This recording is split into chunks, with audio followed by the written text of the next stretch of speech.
Hello friends प्रसाद academy रे आपनको स्वागत जनाऊँगी। देखंतु आपण ए वीडियो रे ओडिशा पब्लिक सर्विस कमिशन रो एएसओ रिक्रुटमेंट को लेकिन गोटे बड़ अपडेट रही। तो कौन रही से अपडेट चलतु डिटेल रे देखा।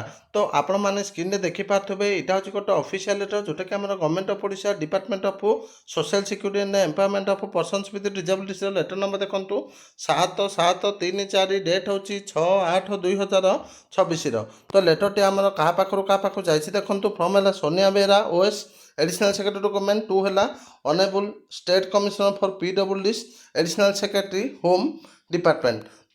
तो सब्जेक्ट कौन अच्छी देखो for reservation of PwDs belong to various category for the post of ASO. तो यही लेटर रे पीडब्ल्यूडी कैंडिडेट जो माने पीडब्ल्यूडी कैटेगरी जो रोचे से रिलेटेड डिस्कसन होती जोटा कि 6/8/2026 5:45 PM। तो आपण मानक पई मु वीडियोटा आनिबार कारण है कि आपण माने जेते बेले A department row vacancy A department row letter देखि नेबे आपण माने 100% श्योर हे जिवे कि रिक्वेशन जीवा पई रेडी माने जो भी वैकेंसी हो आपण माने ए डिपार्टमेंट रो लेटर देखिदेले माने तार रिक्वेशन जे भी कंडक्टिंग एजेंसी रोची ता पाखकू जीवाई रेडी माने आपण माने कन्फर्म हो जातु कि बहुत कम दिन भितर आपण एएसओ रो ऑफिशियल नोटिफिकेशन आसवाई जाउछि।